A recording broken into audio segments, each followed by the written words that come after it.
Samuel Pathfinder, tertulis di dalam Yesaya 55 ayat 8. Demikian firman Tuhan. Sebab kerajaanku bukanlah rancanganmu dan jalanmu bukanlah jalanku. Demikian firman Tuhan. Kita akan mendengarkan firman Tuhan.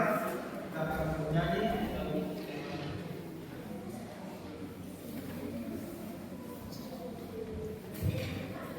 Jemaat di rumah bangkit berdiri, kita menyanyi lagu kita nomor 168.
Baik, selamat hari Sabat untuk kita semua.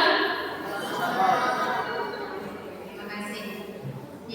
Saya juga mengucapkan terima kasih kepada Ibu Gloria yang sudah menyusun jadwalnya. Dan pada hari Sabat ini saya harus berbicara. Sebenarnya ini adalah kali pertama saya membagikan firman Tuhan di hari Sabat. Karena sejak kami pindah ke sini dari tahun 2022 baru ini ya kali pertama. Memang sebenarnya pernah, tapi itu hanya di malam Vesper atau hari malam. Tapi kalau untuk hari Sabat ini adalah perdana ya. Hari pertama untuk membagikan firman Tuhan. Sempat saya menolak ya di kantor pada saat berbicara, nanti saya nggak akan berbicara katanya. Namun saya bilang masih ada yang lebih bisa. Karena setiap kali mau berbicara saya merasa bahwa masih ada yang lebih baik, masih ada yang lebih tepat untuk membagikan firman Tuhan melalui hari Sabat. Namun setelah dipikir-pikir, saya bilang sama sekretaris ya sudahlah saya coba. Ya, saya akan mencoba melakukan, ya saya akan sampaikan sebaik mungkin sesuai dengan yang disanggupan saya. Selanjutnya biar semuanya. Oke. Sepanjang 1 minggu ini kita mengikuti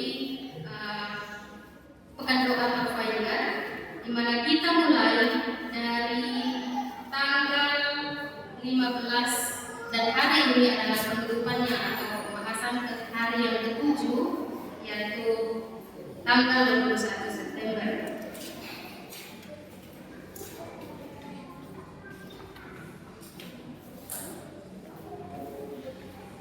Ya, hari pertama saya akan mengulas sedikit yang pembahasan dari hari pertama sampai dengan hari ke-6. Hari pertama adalah sebuah perjalanan iman dan persahabatan.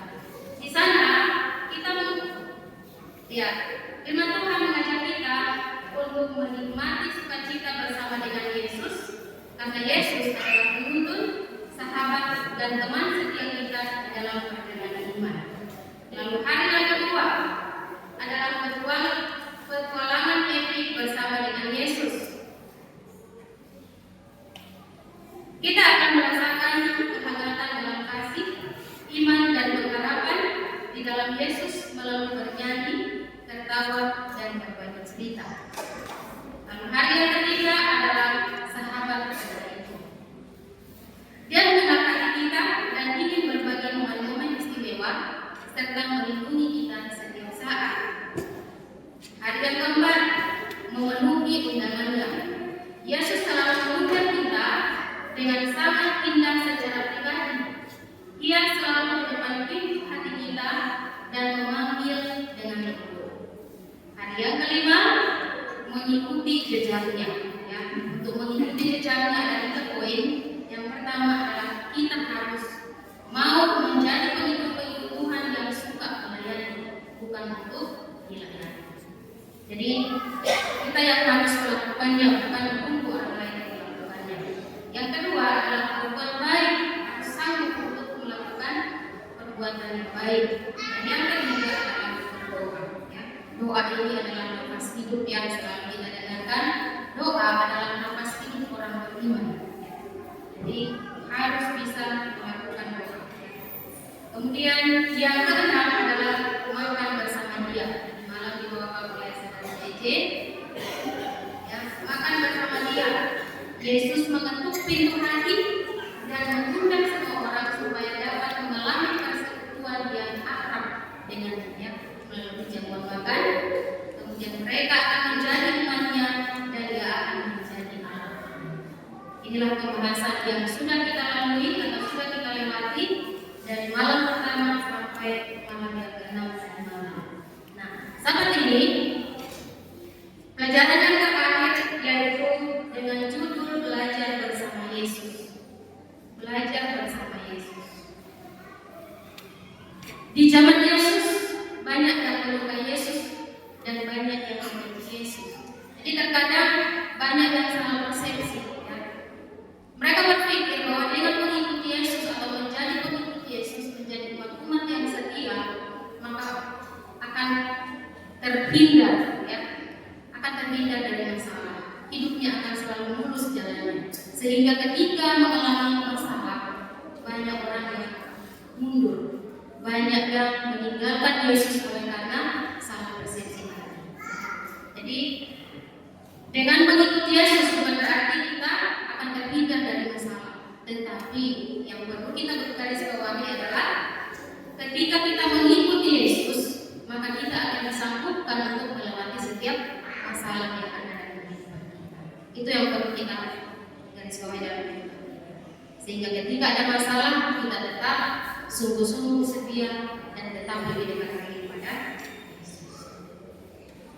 Kalau Yesus ada dan berkemah bersama kita, akan banyak orang yang bersuka cita, tetapi akan ada juga yang tidak senang. Ya. Kenapa? Karena iblis juga tidak mau tinggal diam. Dia akan berusaha untuk mengacaukannya. Mengapa orang tidak merasa senang kalau Yesus berkemah bersama-sama dengan mereka? Ini alasannya, ya. Alasannya adalah mereka tidak akan bebas melakukan apa yang mereka mau dari hal-hal yang tidak baik. Ya. Mereka tidak akan merasa bebas untuk melakukan hal-hal yang bertentangan dengan kehendak Yesus atau kehendak Tuhan.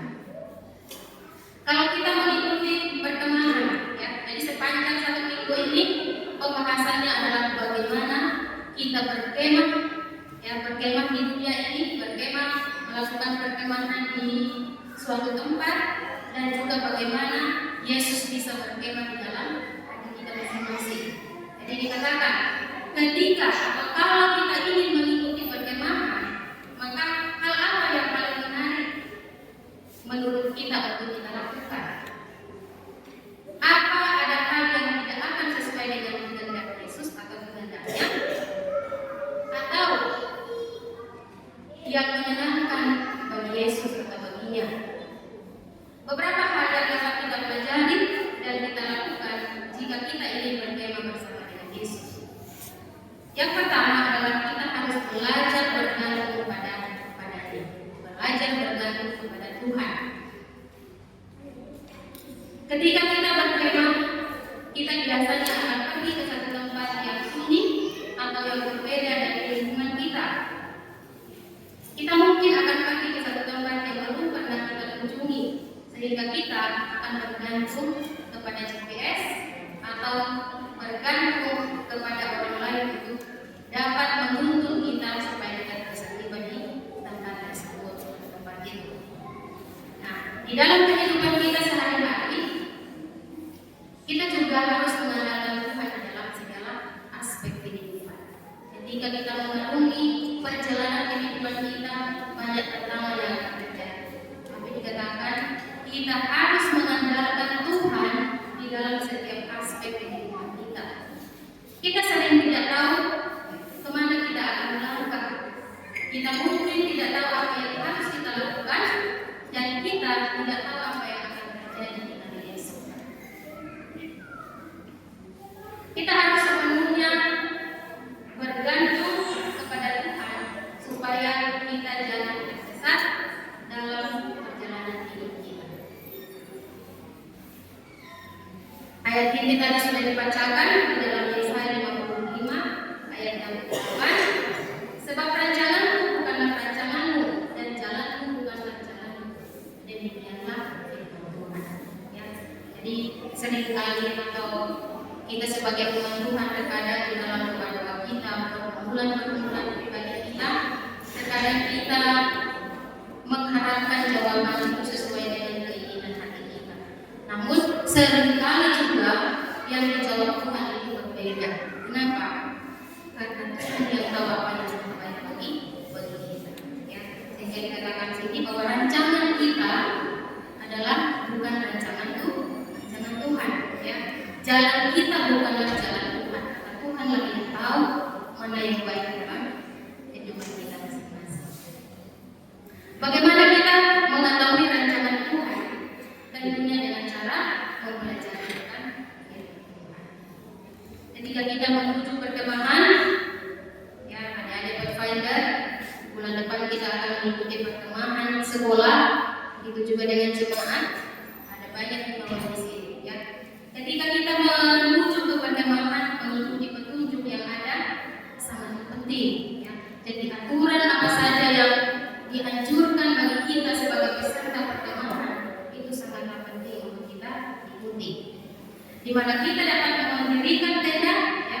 Di mana kita harus mendirikan tenda kita, atau di mana kita harus mandi, di mana kita bisa berenang, di mana kita melakukan aktivitas haruslah sesuai dengan ketentuan yang sudah ditentukan oleh panitia.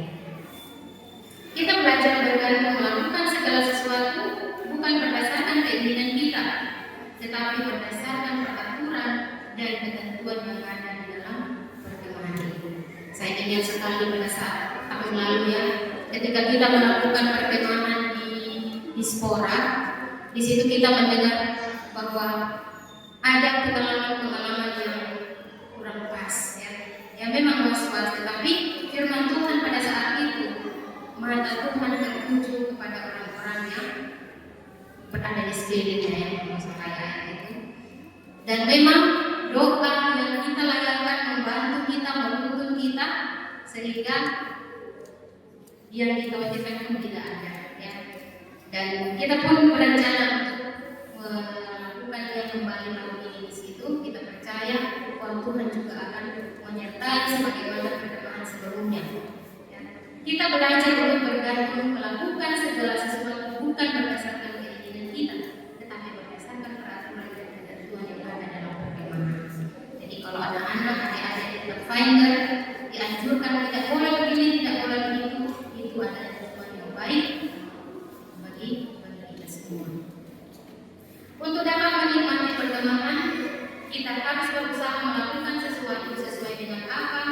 yang telah dirancang oleh panitia dan menuntut dan menurut ketentuan yang dibuat oleh pengelola tempat perkemahan tersebut.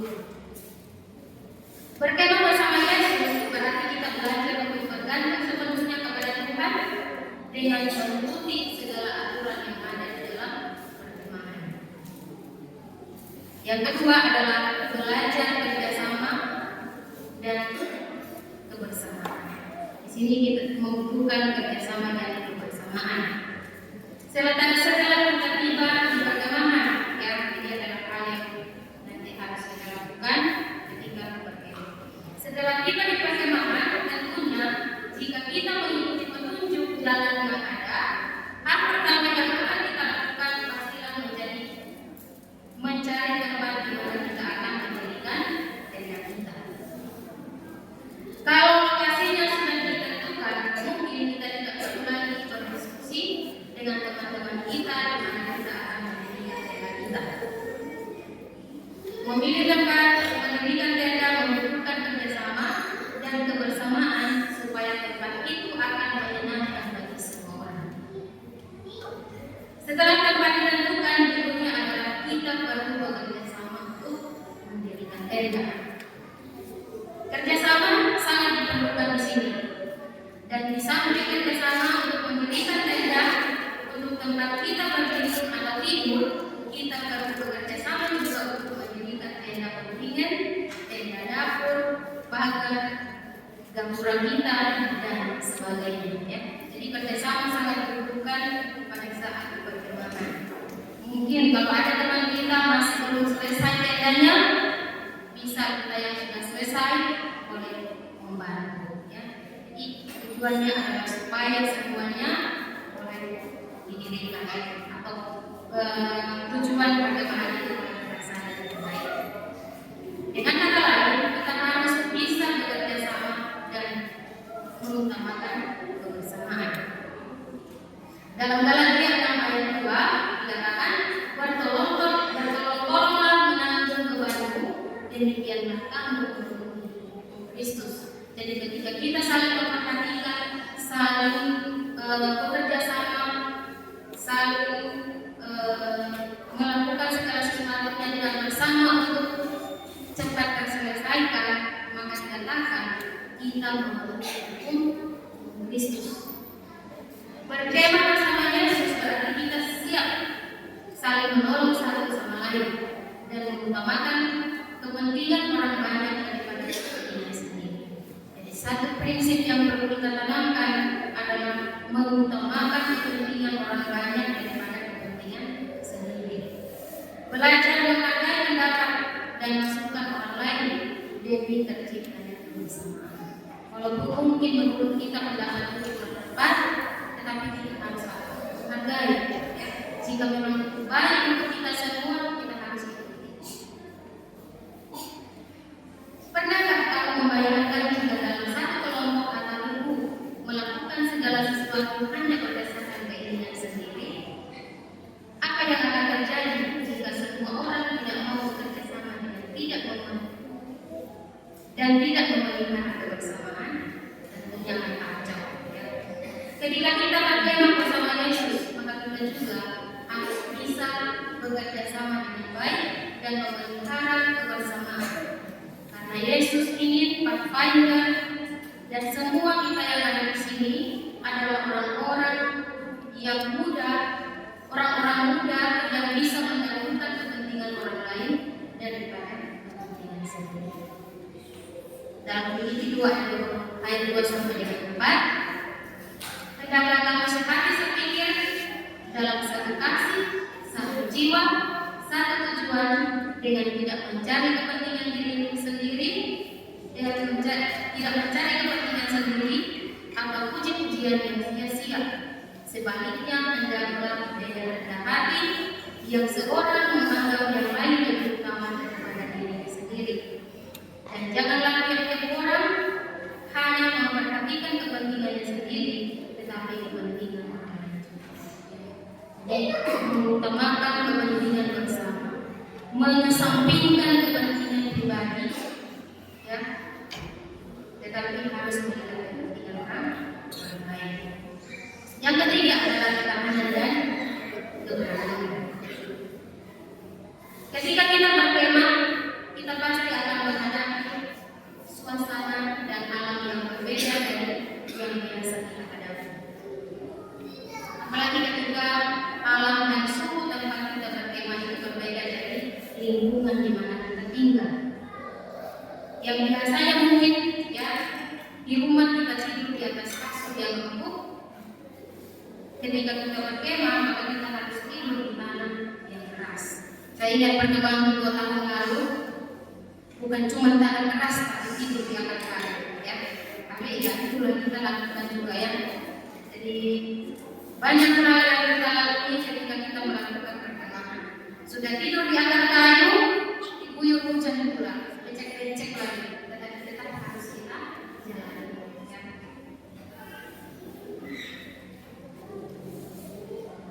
Ya, selanjutnya dan tadi ya mungkin di rumah kita akan mandi di kamar mandi. Ya. Kita mandi di kamar mandi yang bersih.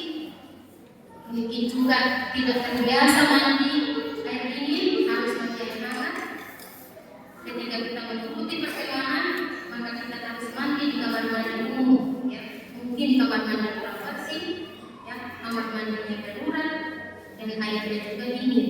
Ya. Atau bahkan mungkin kekurangan air, sehingga kita hanya bisa sikat gigi. Tidak seperti itu. Yang tadinya makanan kita disiapkan oleh orang tua, ya, ini anak-anak mungkin ada sebagian yang belum bisa memasak sendiri untuk dirinya, ya. Ketika kita mengikuti perkemahan, kita harus bisa memasak untuk mempersiapkan makanan sendiri. Jadi tidak lagi bergantung kepada orang tua atau kepada orang lain. Kita harus bisa melakukan itu sendiri. Diperlukan ketahanan dan keberanian untuk dapat menikmati perkemahan. Berani untuk meninggalkan kenyamanan dan tahan untuk menghadapi segala kemungkinan. Berani mengorbankan pendapat dan keinginan pribadi dan tahan untuk menerima dan menjalankan hal yang tidak terlalu menyenangkan bagi kita. Ini adalah pertama. Jadi di saat kita bisa melakukan hal ini, maka itu akan memotivasi kita untuk menjadi orang-orang yang rendah hati. Jika kita berkemah di tempat yang terpencil, di mana tidak ada penerangan atau tempat tidur adalah tempat dengan medan yang cukup menantang, diperlukan keberanian secara mental dan juga ketahanan yang mumpuni untuk dapat menikmati perkemahan ini. Satu hal yang sangat penting adalah ketika acara perkemahan sedang berlangsung. Ternyata semuanya tidak berjalan seperti yang direncanakan atau dijanjikan oleh para penyelenggara. Apa yang akan menjadi respon kita atau apa yang akan kita lakukan? Berkemah bersama Yesus berarti kita siap untuk menerima segala keadaan yang akan terjadi dalam perkemahan itu. Dan kita akan menjadi orang yang pertama menguatkan orang lain dan yang mungkin kecewa karena tidak mendapatkan apa yang dijanjikan. Jadi harus bisa menjadi pribadi yang kuat, ya. Tidak sesuai dengan ekspektasi, tetapi dikatakan himbau kepada kita supaya kita lah orang pertama yang bisa memberikan kekuatan kepada orang lain yang merasa kecewa. Berani berdiri untuk mendukung dan menguatkan orang lain sekalipun kita juga kecewa. Yang keempat adalah merawat alam dan lingkungan. Hal yang tidak dapat dipisahkan dari perkemahan adalah alam terbuka di mana perkemahan identik dengan menikmati alam. Orang yang suka berkemah sering disebut sebagai pencinta alam, tetapi apakah itu benar? Boleh kita lihat, ya. Apakah semua orang suka berkemah adalah pencinta alam? Belum tentu, ya. Jawabannya belum tentu. Karena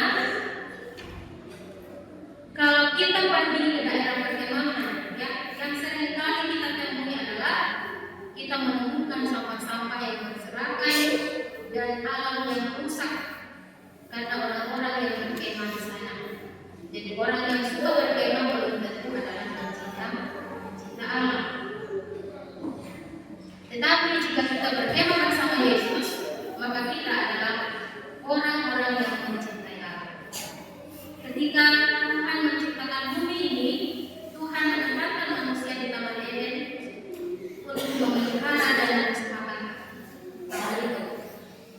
bukan untuk merusak atau mengeksploitasinya. Ada sebutan untuk para pencinta alam yang sering kita temui juga sebutan-sebutan ini ditempel di pohon atau mungkin dipasang dengan papan dan dibuat balai ya. Nah, sebutan-sebutan yang sering kita jumpai adalah jangan ambil apapun kecuali gambar. Jangan meninggalkan apapun kecuali jejak kaki. Jangan membunuh apapun kecuali waktu. Namun kalau saya jangan membunuh apapun, mungkin kalau saya bisa mengubahnya ya. Kecuali membunuhnya kita boleh begini, kecuali mungkin Bapak JJ kali ya, sabar membunuhnya maupun tidak tega ya. Kalau saya kecuali membunuhnya, saya akan membunuhnya ya. Oke, selanjutnya ya, arti dari sebutan-sebutan tadi adalah kita harus mempertahankan kelestarian alam bukan untuk merusaknya ya. Allah ingin supaya apa yang sudah Dia ciptakan dengan begitu indah, kita sebagai ciptaannya menjaga. Mengasihi Tuhan berarti juga mengasihi dan memelihara alam yang Tuhan ciptakan untuk kita. Jadi ketika kita berkemah, kita harus menunjukkan bahwa kita adalah orang yang mengasihi Tuhan dengan cara tidak memberikan dampak yang tidak baik terhadap alam di mana kita melakukan perkemahan. Berkemah bersama Yesus berarti kita akan berusaha untuk memberikan kegembiraan atau sukacita bagi Dia. Dan Dia akan sangat sukacita kalau kita selalu memelihara alam ciptaan. Sebagai kesimpulan untuk pembahasan kita pada hari ini, kita diimbau untuk membawa Yesus setiap kali kita berkemah, sehingga kita akan dapat menikmati perkemahan itu, dan kita juga akan menjadi orang yang membawa kebaikan bagi alam, bagi sesama manusia dan juga bagi Tuhan. Demikianlah firman Tuhan yang sudah kita dengarkan, dan inilah bekal bagi kita karena kita akan berkemah bulan depan tanggal 18 sampai tanggal 1. Jadi kami sangat mengharapkan juga partisipasi kita supaya kita bisa sama-sama merasakan, bisa sama-sama menikmati alam ciptaan Tuhan di mana lokasi Tuhan ada. Demikian firman Tuhan.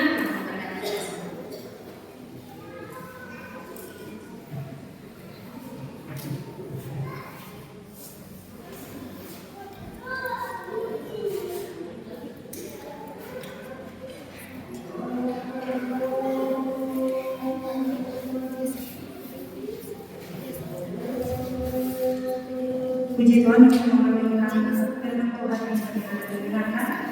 Jemaat yang berdiri kita menjadi Matius 5:230. Ajaib Yesus Kristus.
Kita satu kembali dengan doa.